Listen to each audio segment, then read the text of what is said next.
بسم اللہ الرحمن الرحیم۔ شروع اللہ کے نام سے جو بڑا مہربان نہایت رحم کرنے والا ہے۔ کوئی بھی کام شروع کرنے سے پہلے بسم اللہ ضرور پڑھ لیں۔ اپنے سبق کا باقاعدہ آغاز کرنے سے پہلے ہم آج کی اچھی بات کریں گے۔ صبح سویرے اٹھنا صحت کے لیے مفید ہے۔ ہمیں چاہیے ہم وقت پر سوئیں اور وقت پر اٹھیں۔ اس سے نہ صرف ہمارا جسم بلکہ ہمارا دماغ بھی تر و تازہ رہتا ہے۔ السلام علیکم۔ ہمارا آج کا سبق ہے مرغا اور بچہ۔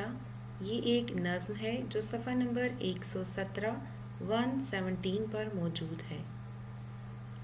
یہ نظم مرغا اور بچہ محشر بد ایوانی نے لکھی ہے۔ اس نظم میں صبح اٹھنے کے بارے میں بتایا گیا ہے۔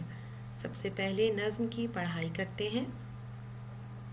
ایک بچے نے مرغے سے کہا، پیارے مرغے یہ شور ہے کیا؟ سن سن تیری ککڑوں کو میں سخت پریشان ہوتا ہوں۔ جب تارے چھپتے ہوتے ہیں سب چین آرام سے سوتے ہیں، اس وقت سے تو چلاتا ہے، کیوں اتنا شور مچاتا ہے؟ معلوم ہو آخر بات ہے کیا؟ کچھ اپنے دل کا حال بتا۔ مرغے نے سنا بچے کا بیاں، بولا نہ ہو ناراض میاں۔ یہ میں جو شور مچاتا ہوں مالک کو پکارے جاتا ہوں۔ یہ میری عبادت ہے پیارے، اللہ کی اطاعت ہے پیارے۔ جب صبح کو بانگ میں دیتا ہوں اور نام خدا کا لیتا ہوں، تم کتنے غافل ہوتے ہو، میں جاگتا ہوں تم سوتے ہو۔ شاعر کہتے ہیں کہ بچہ مرغے سے کہتا ہے کہ جب تم صبح سویرے اٹھ کر ککڑوں کو کرتے ہو، سب سو رہے ہوتے ہیں، تو اس وقت تم اتنا شور کیوں مچاتے ہو؟ آخر بات بتاؤ، کیا بات ہے تم اتنی جلدی اٹھ جاتے ہو؟ تو مرغے نے اسے کہا کہ ناراض نہ ہو، میں شور نہیں مچاتا، میں صبح سویرے اٹھ کر اپنے مالک کو پکارتا ہوں۔ میری آواز جو تمہیں شور لگتی ہے وہ میری عبادت ہے، میں اللہ کی اطاعت کرتا ہوں، صبح سویرے اٹھتا ہوں، اس کا نام لیتا ہوں، اس کا ذکر کرتا ہوں۔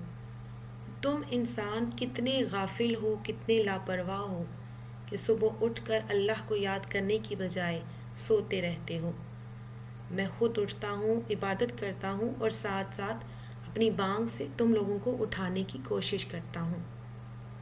اس لیے پیارے بچوں، ہمیں چاہیے کہ ہم وقت پر اٹھیں، اللہ کی عبادت کریں، نماز ادا کریں اور اپنے دن کا آغاز اللہ کے پاک نام سے کریں۔ سبق کی پڑھائی کے بعد مشکل الفاظ پڑھتے ہیں۔ ککڑوں کو، چھپتے، بیاں، مچاتا۔ املا کے لیے دیے گئے الفاظ پڑھتے ہیں۔ بانگ، عبادت، غافل، چین، اطاعت، شور، آرام، ناراض، مالک، معلوم، صبح۔ میں جاگتا ہوں تم سوتے ہو، تم کتنے غافل ہوتے ہو۔ ان الفاظ کو رف کاپی پر خوش خط لکھیں۔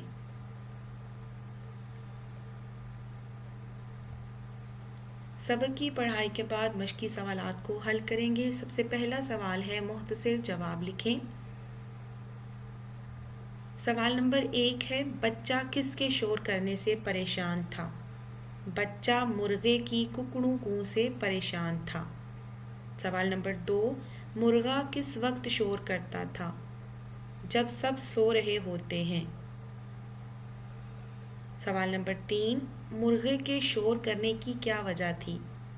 مرغے نے کہا کہ میری بلند آواز میری عبادت ہے۔ سوال نمبر 2، جملے بنائیں۔ سب سے پہلا لفظ ہے معلوم، کیا آپ کو یہ بات معلوم تھی؟ دوسرا لفظ ہے عبادت،